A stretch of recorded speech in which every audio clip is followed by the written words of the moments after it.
할렐루야, 할렐루야. 우리 옆에 계신 분하고 한번 인사하십시다. 예, 잘 오셨습니다. 사랑합니다. 축복합니다. 예, 이 저녁에도 하나님의 은혜를 기대합니다. 벌써 말씀 한 구절 같이 볼까요?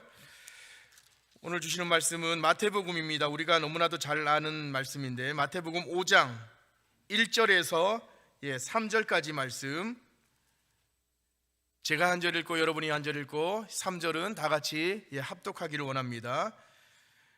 마태복음 5장 1절, 예수께서 무리를 보시고 산에 올라 앉으시니 제자들이 나아온지라.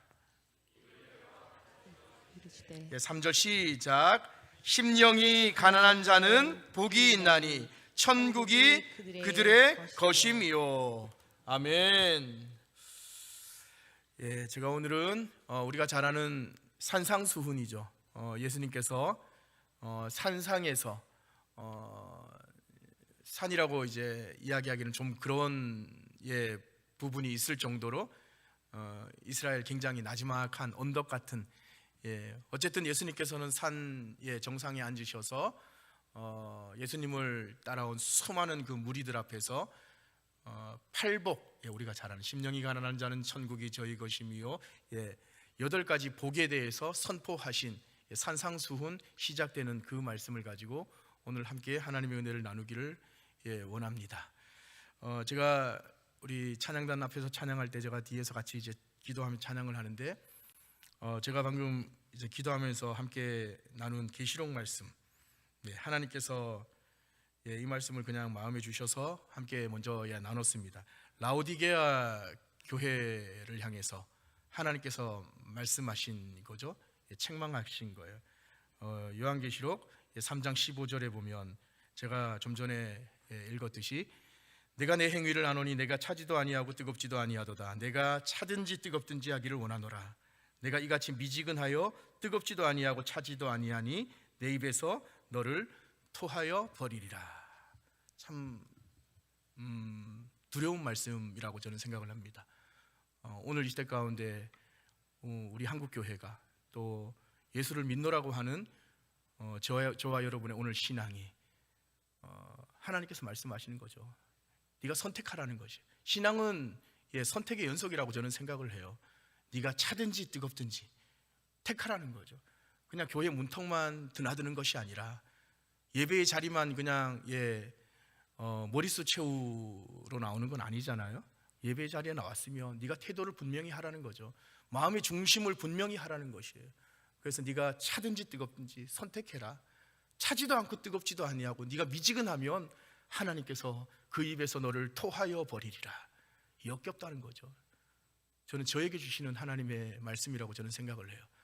그래서 혹자는 이거는 좀 이렇게 사담이지만, 제가 이제 주일 아침에 뭐 찬양을 하고 때로는 이제 설교를 하고 이제 그럴 때, 물론 제가 이제 개인적으로 예전에 목을 좀 이렇게 성대를 너무 많이 이렇게 혹사시켜서 그런 탓도 있지만, 요즘은 이제 찬양 한두 곡을 완창하기가 힘들 정도로 이제 목이 쉽게 쉬어버려요. 그럼 이제 우리 와이프도 그렇고 좀 컴다운, 진정해라. 설교할 때도 그렇고 찬양할 때도 그렇고 또 뭐 예를 들어 기도할 때도 그렇고. 근데 모르겠어요. 저는 그게 잘 안 돼요. 늘 제 마음 가운데 이미 오래전부터, 어느 시점이라고 제가 말씀은 제가 나중에 때가 되면 한번 드릴 수 있겠지만, 제 안에 이제 그런 절박함이 좀 있어요. 왜냐하면 이게 마지막일 수도 있겠다는 그런 마음이 제 마음 가운데 있기 때문에, 내가 드리는 이 예배가 마지막일 수도 있겠다. 내가 단상에서 정말 부족한 나지만 하나님께서 세워주셨으니, 그런데 저희 연약함을 제가 알기 때문에 어느 순간 하나님께서 스탑시키면 저는 그냥 그 길로 스탑이라는 거 제가 알기 때문에, 이게 마지막일 수도 있겠다, 마지막 예배일 수도 있겠다, 마지막 내가 전하는 설교일 수도 있겠다, 내가 하나님 앞에 마지막으로 드릴 수 있는 찬양일 수도 있겠다. 그런 이제 절박함이 늘 있어요. 그래서 저도 모르게 오늘은 좀 자제해야지. 그런데 그게 잘 안 되는 것 같아요. 그렇다고 제가 저의 어떤 인간적인 어떠함으로 저는 앞에서 이제 우리 목사님도 그러시지만 많은 교육자들이 앞에서 예배를 인도하는 입장이잖아요. 설교를 전함으로 은혜를 좀 흘려보내야 되는 어떤 그런 부담감이 있는 그런 역할, 그런 포지션에 있는 분들이 우리 사역자들, 교육자들이잖아요. 그래서 그렇다고 해서 제가 앞에서 뭐 저의 어떤 인간적인 어떤 그런 노력과 의지와 인간적인 어떤 그런 열정을 막 쏟아부어서 여러분의 어떤 뭐 제가 인위적으로 막 은혜를 끼쳐야 되겠다, 그런 마음으로 제가 막 이렇게 그렇게 하는 건 절대로 아니고요. 그냥 하나님께 은혜를 주시고 안 주시고는 지금도 제가 매 순간 고백하는 건데 하나님께서 하시는 거죠. 은혜를 주시는 분도 하나님이시고, 예배 가운데 말씀 가운데 역사하시는 분도 하나님이시고, 하나님께 그냥 전적으로 맡기는데 똑같이 제가 여러분과 똑같이 하나님께 그냥 나아가는 그런 입장이라고 저는 생각을 해요. 말씀을 전할 때도, 같이 예배를 드릴 때도, 함께 기도할 때도 제가 앞에서 뭔가 어떤 역할을 해야지 그런 게 아니라 함께 그냥 하나님께 그냥 나아가는 어떤 그런 하나님 앞에 선 단독자로 그렇게 저는 나간다고 생각해요. 근데 그러다 보니 하나님 앞에 제가 이렇게 있다라고 생각을 하니까 늘 좀 이렇게 간절함이 좀 있는 것 같은데, 그런 것 같습니다. 오늘 찬양할 때 우리 유린 집사님이 제가 이렇게 느껴지는 거죠. 저도 이제 찬양을 이제 인도하는 입장에서 앞에서 이렇게 간절하게 하나님 앞에 나아가는 어떤 그 마음 중심의 그 간절함이 제가 느껴지는 거죠. 그래서 하나님께서 우리 모두를 향해서 그렇게 나아오기를 원하시지 않나.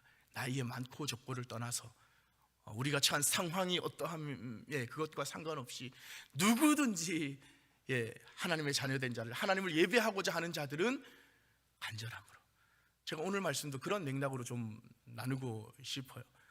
오늘 제가 이제 말씀 제목을 우리가 자주 부르는 그 예배곡 찬양 중에 예수로 충만하라, 난 예수로 충만하네, 예수로 충만하라. 제가 제목을 예수로 충만하라 지어봤어요. 여러분, 구약 성경의 창세기 1장부터 50장까지 있죠. 제가 이제 들어보니까 예전에 우리 목사님께서 창세기 강의를 아주 쭉 한번 하셨다고 그래요. 근데 똑같은 본문이지만 이런 관점 저런 관점으로 어떻게 이 관점 보느냐에 따라서, 그 관점에 따라서 또 말씀을 또 달리 또 볼 수도 있고, 본질이 훼손되지 않는 어떤 그런 한도 내에서. 그래서 물론 다 살펴보셨겠지만 제가 소두에서 다시 한번 이렇게 짚어보면, 창세기는 1장부터 50장까지 있는데 창세기를 내용을 이렇게 구분할 때 히브리어 톨레돗이라는 단어가 있어요. 톨레돗, 이 뭐냐면 기원, 뭐 내력, 히스토리, 역사, 뭐 이런 뜻이 있습니다. 족보. 그래서 이 톨레돗에 의거해서 창세기를 이렇게 쭉 이렇게 나눌 수가 있는데, 그러면 창세기를 한 10단락 정도, 10부분 정도로 히브리 성경은 나눌 수가 있습니다. 그런데 일반적으로 창세기를 어떻게 구분하냐면 쉽게 창세기 1장부터 50장까지 네 사건과 네 인물 이렇게 나눕니다. 네 사건은 뭐냐? 창조, 그리고 타락, 그리고 홍수, 그리고 마지막 뭐죠? 바벨탑. 그리고 네 인물이 뭐냐? 아브라함과 이삭과 야곱과 요셉.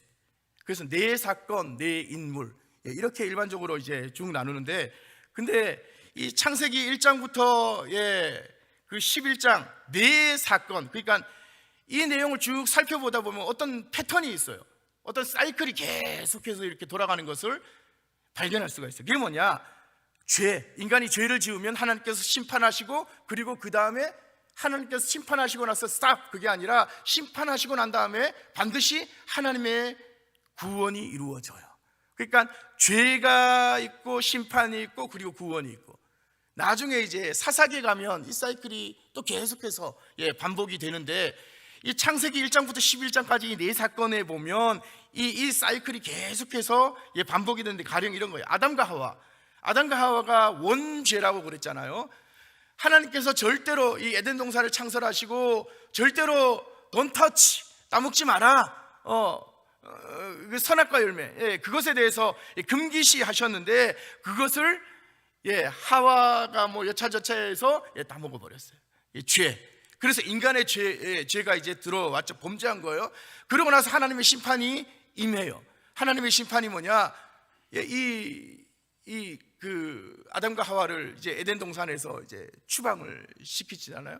그런데 그냥 추방시키시는 게 아니라 하나님께서는 그 심판에서 끝나는 게 아니라 이들에게 가죽 옷을 입히셔서 내보내시는 거죠. 그러니까 하나님의 어떤 그런 구원, 회복이죠. 회복. 하나님의 회복, 그리고 보호, 뭐 이런 그렇게 이제 이 아담과 하와 이야기가 그렇게 끝나요. 가인과 아벨도 마찬가지입니다. 예를 들어 가인과 아벨도 가인이 아벨을 죽이잖아요. 살인하죠. 죄악입니다. 분명한 하나님 앞에서 끔찍한 죄를 저질러요. 그런데 하나님께서 그런 죄를 보시고 가만히 있으시겠어요? 당연히 심판하시죠. 가인을 내어 쫓습니다. 그래서 유리방황하게 만들어요. 하나님의 심판이 임하는 거죠. 그런데 그냥 그렇게 심판에서 머무는 게 아니라 하나님께서 가인의 머리에 표를 주셔서 똑같이 보호, 하나님의 보호, 회복, 구원, 이런 식으로 죄가 있고 심판이 있고 구원이 있고, 홍수도 마찬가지예요.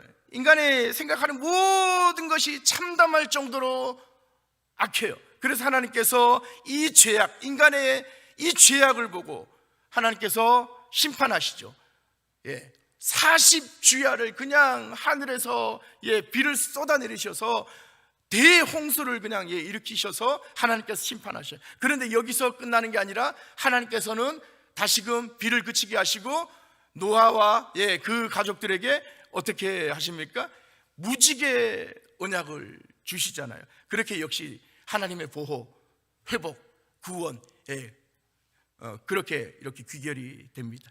그런데 여러분, 창세기 11장에 보면 우리가 잘 아는 바벨탑 사건이 나와요. 이 바벨탑 사건, 그러니까 온 지면에 우리의 이름을 알리자. 그래서 하늘 끝닿은 데까지 탑을 한번 쌓아보자. 바벨탑 아닙니까? 그래서 우상숭배의 전형이죠. 그래서 이 바벨탑, 인간의 죄악입니다. 너무나도 분명한 인간의 죄악. 하나님께서는 인간의 그 죄악을 보시고 또 심판하십니다. 인간의 그 모든 언어를 혼잡하게 해서 그들을 땅에 흩으셔요. 하나님께서 인간의 죄악을 보시고 심판하셨다는 거예요. 그러면 앞에서 말씀드린 아담과 하와도 그렇고 가인과 아벨도 그렇고 노아의 홍수 때도 그렇고 하나님께서 심판을 하셨으면, 그러면 하나님의 회복 또 구원, 이 사이클이 계속 반복해서 이제 나왔는데 이 바벨탑 사건의 경우에는 여러분 어떻습니까? 하나님의 구원, 하나님의 어떤 그런 회복, 어떤 그런 액션이 이어서 여러분 나옵니까? 여러분 혹시 창세기 11장에서 그거 발견하셨어요? 하나님께서 심판하셨어요. 그 다음에 하나님의 구원 역사가 어디에 기록되어 있습니까? 뭔가 좀 이렇게 하나님의 계획이 좀 바뀌었나? 그런 생각이 들 정도로 하나님의 구원 역사가 이어서 안 나와요. 하나님의 구원이 없다고요. 여러분 어떻게 생각하셔요? 근데 여러분, 하나님 신실하신 하나님 신실하신 하나님이신 줄 믿습니다. 아멘이십니까? 안 나오는 것 같지만 나와요. 창세기 11장에서 바벨탑 사건이 이런 식으로 종결이 되고 그 다음에 창세기 12장이 이어지잖아요. 우리가 너무나도 잘 아는 창세기 12장. 창세기 12장 1절, 2절, 3절 보면 갈대아 우르에서 아브라함을 불러내시죠.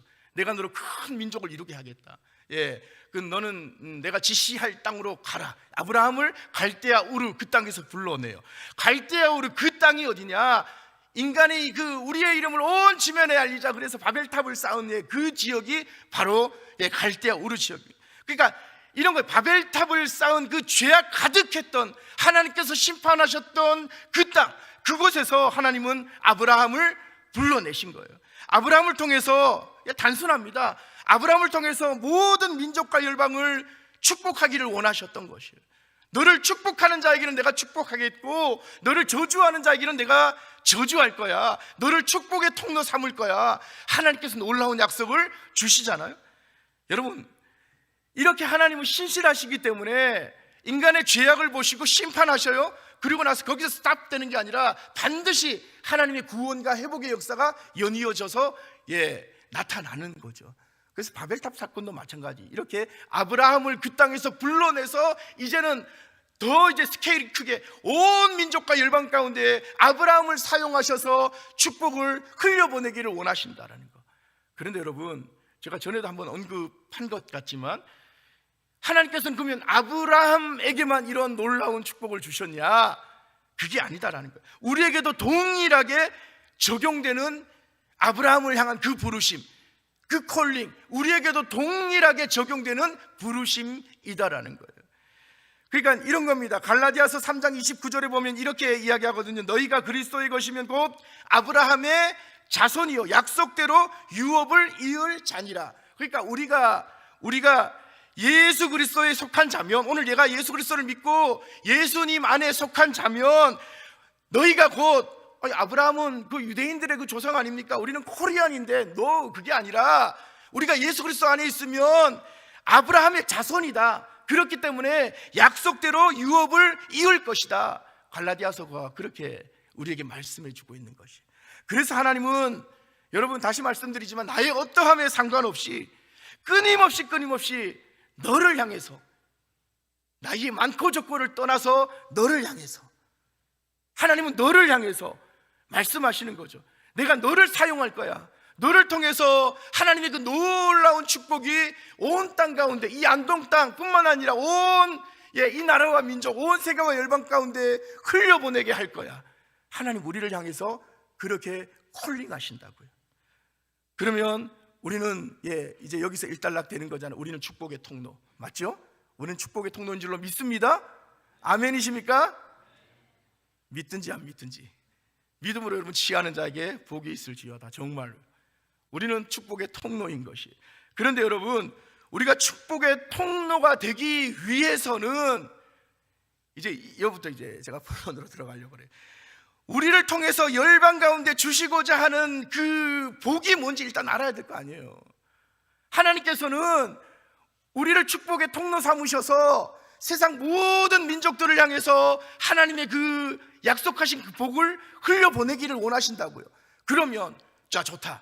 하나님 나를 그렇게 사용하시기를 원하시는구나. 그러면 나를 통해서 하나님께서 흘려보내시고자 하시는 그 복이 뭘까? 그걸 먼저 알아야 되지 않겠어요? 그리고 그 복이 뭔지 알고 난 다음에 그 복을 먼저 내가 취해야 되지 않겠습니까? 나에게 복이 없는데, 성경에서 말씀하는 그 하나님의 그 복이 내게 없는데 내가 어떻게 다른 사람 타자들한테 그걸 흘려보낼 수가 있겠어요? 하나님께서 말씀하신 그 복이 뭐냐? 여러분, 그 복을 알 수 있는 비결, 그 비밀이 담긴 성경이 바로 오늘 마태복음 5장이라고 저는 생각을 합니다. 보세요. 자, 오늘 본문은 마태복음 5장이잖아요. 오늘 본문 바로 앞구절 마태복음 4장 25절 보면 이렇게 말씀합니다. 갈릴리와 데가볼리와 예루살렘과 유대와 요단강 건너편에서 수많은 무리가 따르니라. 제가 이제 복에 대해서 이제 말씀드릴 거예요. 자, 이게 무슨 말이냐? 갈릴리와 데가볼리와 예루살렘과 유대와 요단강 건너편에서 수많은 무리가 예수님을 따랐다. 그래서 수많은 무리들이 예수님을 따르니까 예수님께서 이제 산 꼭대기에 올라가신 거예요. 예수님이 바라보는 그 앞에 수많은 무리들이 운집해 있어요. 요즘 그 아이돌 그룹 예를 들어 가지고 축제 시즌이잖아요. 얼마 전에도 우리 안동에서 탈춤 축제했고, 만약에 탈춤 축제 하는데 예를 들어가 뉴진스가 떴다. 여러분 뉴진스 모르시죠? 예, 감사합니다. 뉴진스가 떴다. 아니면은 그 누굽니까? 방탄소년단 BTS가 만약에 그럴 리 없겠지만 떴다 그러면 우리 안동에 거의 90% 이상 되는 청소년들, 청년들 그냥 다 몰려올걸요? 그런 때처럼, 그런 식으로 예수님은 여러분 당대의 슈퍼스타였어요. 뉴진스, BTS 그 이상 가는 슈퍼스타였다고요. 그래서 예수님이 가는 곳곳마다 수많은 무리들이 예수님을 따라다녔어요. 여기서도 마찬가지. 제가 말씀을 묵상하는데 보니까 갈릴리와 데가볼리와 예루살렘과 유대와 요단강 건너편에서 수많은 무리가 따르니라. 예수님을 따랐어요. 근데 여러분, 우리가 구분해야 될 게 있어요. 그러면 예수님을 따르는 그 모든 무리들을 예수님께서 그들을 향해 축복하시고 말씀하시고, 그래서 그들을 축복의 통로로 삼으시는가? 그거는 전 아니다라고 생각해요. 무슨 말이냐? 여러분, 오늘 본문에 보면 무리가 있고 또 무리가 많이 따랐는데 그 중에서 제자들이 있어요. 제자들이. 예수님께서 이런 거예요. 말씀을 드리겠지만 수많은 무리가 이제 앞에 이제 있는데 예수님께서 그 무리 앞에서 팔복을 바로 선언하신 게 아니라 그 수많은 무리들 중에서 제자들이 예수님 앞에 나온지라 그랬더니 예수님께서 말씀하기 시작하셨어요. 이유는 이거예요. 무리와 제자는 다릅니다. 질문 드릴게요. 여러분, 무리입니까? 제자입니까? 구분하셔야 돼요. 우와, 막 환호하고 예수님 막 이렇게 뭔가 좀 빼먹을 게 있어가지고 이렇게 찾아온 무리 중에 한 사람이냐? 아니면 그 무리 중에서도 제자가 있다고요. 여러분, 제자인가? 여러분, 제자와 무리, 똑같이 예수님을 향해서 환호합니다. 예수님을 향해서 박수쳐요. 열광합니다. 그런데 막상 무리는 어떤 사람이냐? 막상 예수님의 말씀이 자신의 생각과 다르면 굳이 자기 생각을 바꾸려고 하지 않아요.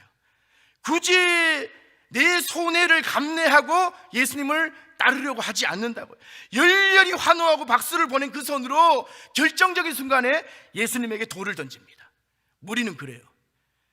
그리고 결정적인 순간에 자기한테 뭔가 해가 될 것 같으면, 손해가 될 것 같으면 오히려 그렇게 환호하고 박수했던 그 예수님을 향해서 비아냥거려요.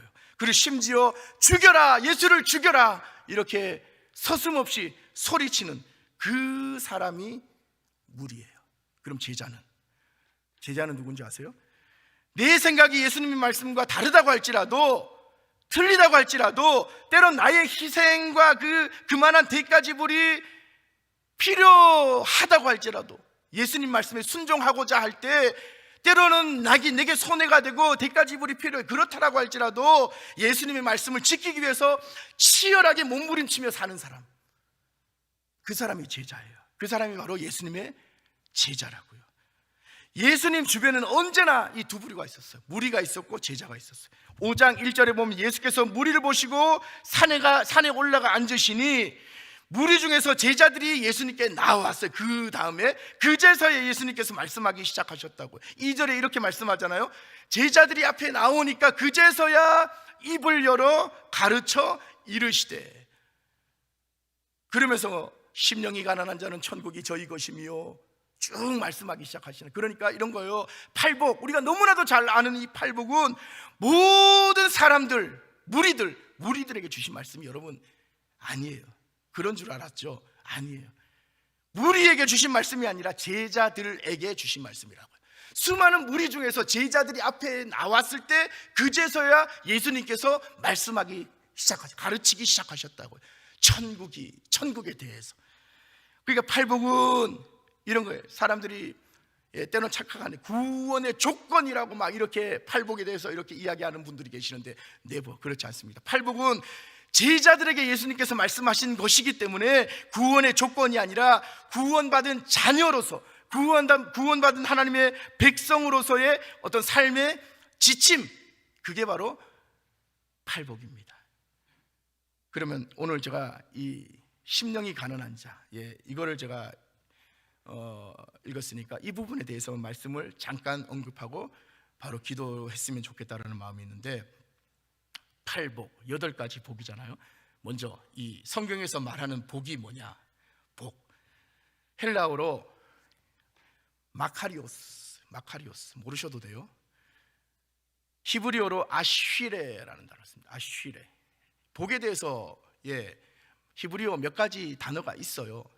바라크라는 단어, 우리가 보편적으로 아는 단어 바라크. 근데 여기서 말하는 심령이 가난한 자는 천국이 저희 것이며, 천국을 소유하는 그 복을 받겠다라는 거잖아요. 심령이 가난한 자는 천국을 소유하는 그 복을 받는다라는 거. 이 복이 아쉬레. 이건 뭐냐면 해피니스, 행복이에요. 행복. 그러면 한글 성경에 이 복으로 번역되었지만 이 축복이라는 또 히브리어 단어가 있어요. 바라크는 개념이 있는데, 여러분 성경에서 말하는 바라크는 블레싱이에요. 블레싱, 축복. 그러니까 아무 조건 없이 하나님의 전적인 은혜로, 우리가 아는 것처럼 하나님의 전적인 은혜로 모든 사람에게 주어지는 것, 그게 바라크. 어떠함에 상관없이, 그게 축복입니다. 근데 행복은 달라요. 아시레, 여기서 말하는 이 복, 아시레, 이 복은 다르다고요. 행복은 조건에 따라서 특정 사람에게만 주어지는 거, 제한된 사람에게만 주어지는 거. 잘 들으세요. 여기서 제한된이라는 걸 차별한다는 얘기가 아니에요. 제한된 사람에게만 이 아시레, 이 복이 주어진다. 이게 어떤 말이냐, 본인 자신의 결정과 행동에 따라서, 본인의 삶이 어떠한가에 따라서, 본인의 결정한 바가 어떤가에 따라서 이 복이 주어지기도 하고 주어지지 않기도 한다. 그러니까 자신의 결정과 행동에 따라서 주어지기도 하고 주어지지 않기 때문에 그것이 상황이나 환경 때문이 아니라 전적으로 누구 책임이냐? 내 책임인 거예요. 이 복을 누리느냐 안 누리느냐, 이거는 전적으로 자기 책임인 거예요.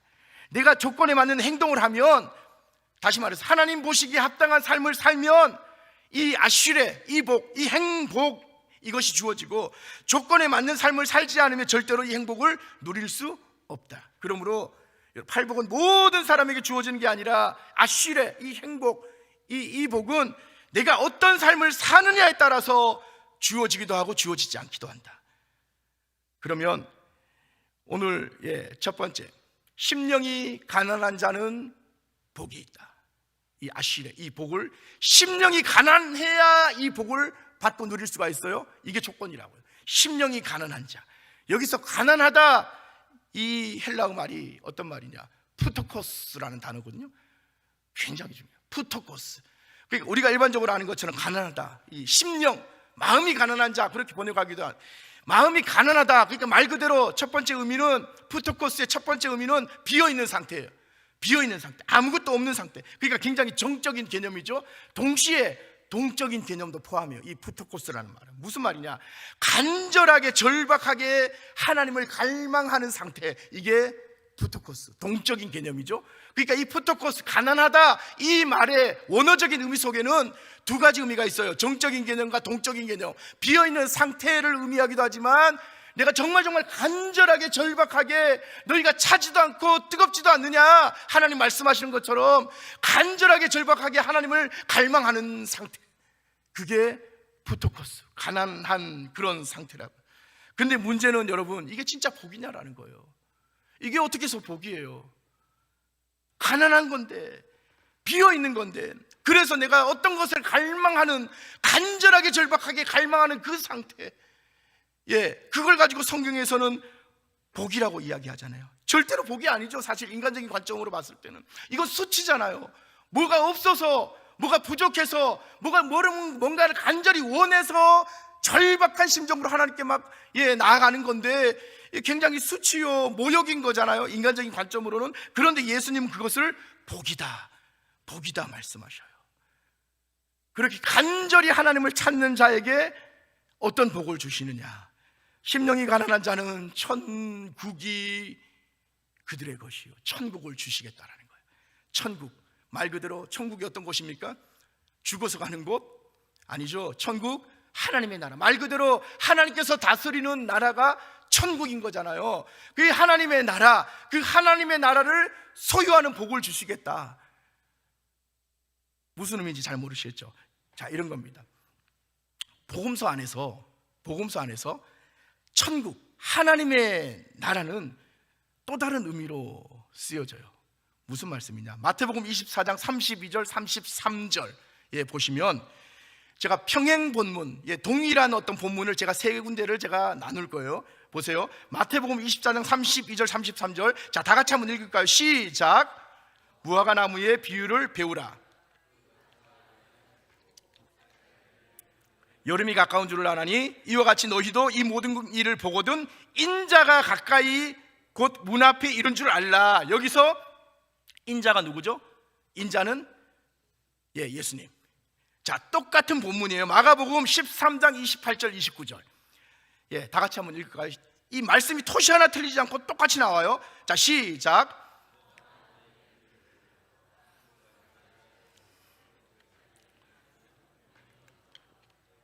예, 아멘. 이 말씀이 또 누가복음에도 여러분 나오거든요.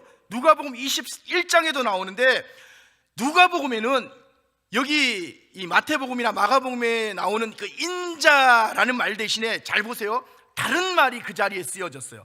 누가복음 21장 29절에 31절. 자, 시작. 이에 비유로 이르시되 무화과 나무와 모든 나무를 보라. 싹이 나면 너희가 보고 여름이 가까운 줄을 자연히 아나니 이와 같이 너희가 이런 일이 일어나는 것을 보거든 하나님의 나라가 가까이 온 줄을 알라. 아멘. 인자 대신에 뭐가 쓰였어요? 하나님의 나라. 그러니까 이런 거예요. 복음서에서는 하나님의 나라가 곧 인자, 예수님이라는 거예요. 이 사복음서 안에 예수님의 역할이 굉장히 다양하게 나타나잖아요. 나는 길이요 진리요 생명이다, 나는 생명의 떡이다, 나는 문이다, 양의 문이다. 굉장히 다양하게 나타나는데 하나님의 아들, 구원자, 구약에 언급된 메시아, 굉장히 다양해요. 그런데 예수님은 동시에 자신을 뭐라고 말씀하시냐면 하나님의 나라다, 하나님의 나라다, 그렇게 말씀하죠. 그래서 사람들에게 다가가시면서 예수님께서 공생애를 시작하시면서 첫 번째, 맨 처음 하신 첫 일성이 뭐냐? 회개하라, 회개하라, 천국이 가까이 왔느니라. 예수님께서 사람들에게 다가가시면서 천국이 가까이 왔느니라 이렇게 선포하잖아요. 그래서 보세요, 결론입니다. 심령이 가난한 자는 복이 있나니 천국이 그들의 것이며. 이 말인즉슨 심령이 가난한 자, 내 안에 어떤 결핍이 있어요? 어떤 뭔가 채워지지 않는 어떤 그런 갈급함이 있어요? 그러면 그거 가지고 그냥 주저앉아서 낙담 가운데, 침륜 가운데 빠져 있는 게 아니라 살아계신 하나님께 간절한 마음으로, 절박한 마음으로 죽으면 죽으리라. 너희가 차지도 않고 뜨겁지도 않고 그러면 너희들이 미지근하면 내가 내 입에서 토하여 버리리라. 그 하나님의 말씀 붙잡고 간절하게 나아가는 거예요. 하나님을 찾는 거죠. 그러면 하나님께서 그렇게 푸토코스, 그렇게 심령이 가난한 자, 그렇게 하나님 당신을 찾는 자에게 천국을 주시겠다, 예수님 당신을 주시겠다라는 거예요. 무슨 말씀인지 아세요? 그러면 우리 삶에 이런저런 문제가 있고 아픔이 있고 때론 육신의 질병이 있고 가정의 문제가 있고 때론 도무지 해결되지 않는 인간의 어떤 지혜로, 능력으로, 돈으로, 인맥으로도 해결할 수 없었던 그 무슨 어떤 문제, 그거 하나님께서 예수로 충만하게 해주시면 모든 게 게임 오버. 그렇게 산 사람들이 성경에 무수히 많잖아요. 제가 전에 말씀한 대표적인 인물이 누굽니까? 다윗 아닙니까? 다윗. 여호와는 나의 목자시니 내게 부족함이 없으리로다. 왜 부족함이 없어요? 다윗의 그때 상황을 보면 온통 그냥 부족한 천지였는데, 그런데 부족함이 없대요. 내가 사망의 음침한 골짜기로 다닐지라도 해를 두려워하지 않을 것은 주의 지팡이와 막대기가 나를 안위하시. 사망의 음침한 골짜기, 뜻하지 않은 병마가 찾아와서 뜻하지 않은 어떤 그런 암 진단을 받고 죽음 직전에서 내가 숨을 헐떡이고 있을 때 그래도 두렵지 않다라는 거예요. 사망의 음침한 골짜기에 있는데 그래도 내가 절망하지 않는다라는 거예요. 왜요? 여호와는 나의 목자시니, 하나님이 나의 목자 되시기 때문에, 바꾸어 말하면, 신약으로 가지고 와서 바꾸어 말하면 내 안에 예수 그리스도가 살아계시기 때문에, 내 안에 예수로 충만하기 때문에 내 앞에 지금 어떤 문제가 있을지라도 나는 no problem, 괜찮다는 거죠. 넉넉히 이길 수 있다는 것이에요. 여러분, 예수로 충만하시길 축복합니다. 다른 그 어떤 것보다도 여러분 예수로 충만하면 돼요. 내 안에 예수님으로 가득하기만 하면 개인의 문제, 가정의 문제, 내 자녀의 문제, 이 교회의 문제, 이 나라, 이 민족, 우리 나라의 문제, 모든 것들이 그냥 순식간에 하나님께서 역사하심으로 해결해 주실 줄로 믿습니다.